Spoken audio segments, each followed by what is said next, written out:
Ladies and gentlemen, welcome to another episode of Legion Talk. And what we're going to be talking about is actually, it's not good news. And this is kind of heartbreaking, to be honest. Daisy Ridley has been diagnosed with Graves' disease.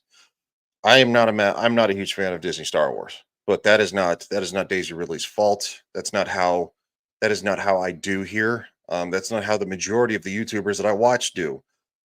We may be critical of Disney and Lucasfilm and all that kind of stuff, but never, ever, ever have we been critical or wished for bad things for any of the actors. And this is heartbreaking.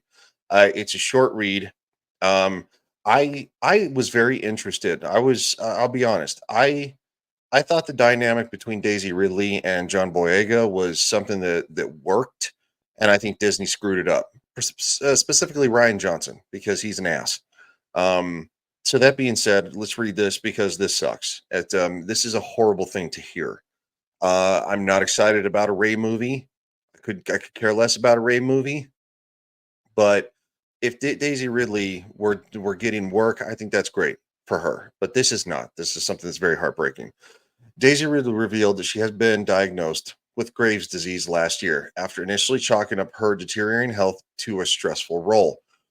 And in a new cover story of Women's Health, Daisy Ridley, 32, said she was diagnosed in September 2023 with the autoimmune disorder, which causes the thyroid gland to overproduce the thyroid hormone after meeting with an endocrinologist and citing symptoms that included racing heart rate. Look, I've been there. As somebody who's been in the military and suffers from has suffered in the past from severe anxiety, like a racing heart is awful.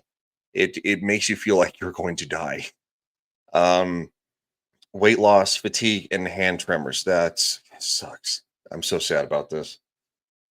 Quote from her: I thought, well, I've just played a really stressful role. Presumably, that's why I feel poorly. Ridley said of experiencing the symptoms after the filming of the psychological thriller Magpie, in which she starred as a stay-at-home mother pushed to the brink amidst a crumbling marriage.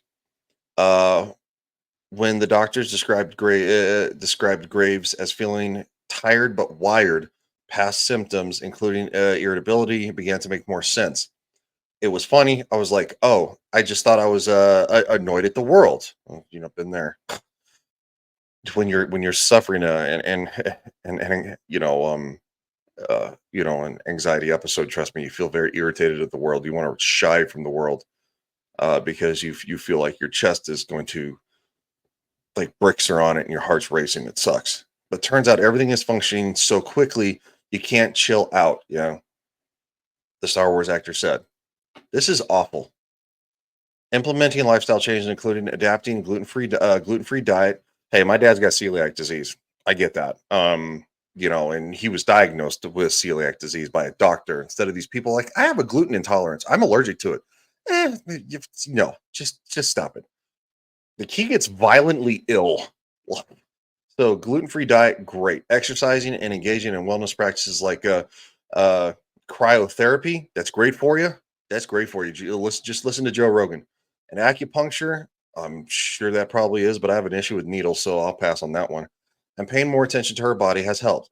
I've always been a health conscious, and now I'm trying to be more well-being conscious. She said. Um, well, all the we all read the stats about women being undiagnosed and being undiagnosed or underdiagnosed and sort of coming to terms with saying I really actually don't feel good and I'm fine, I'm fine. That's just a human thing. I don't think it has anything necessarily to do with women. um but I'm not here for that issue. We're not debating that. She's been diagnosed with something that's horrible. It's just it's just normalized to not feel good.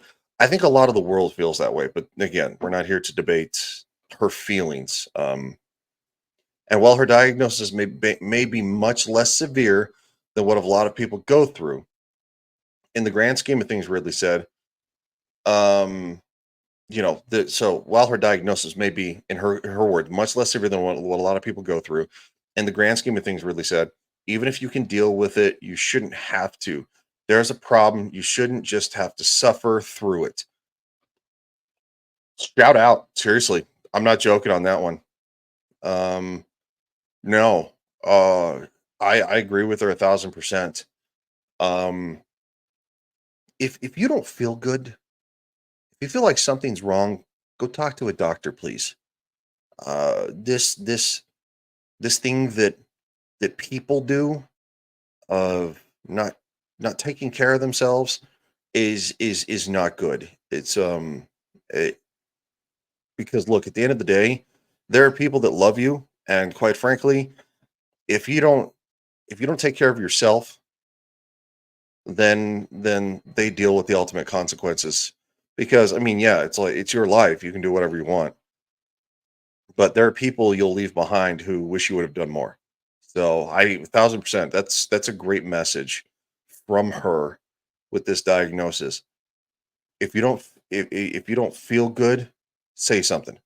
And I'll leave with that because quite frankly, this is it sucks. It sucks.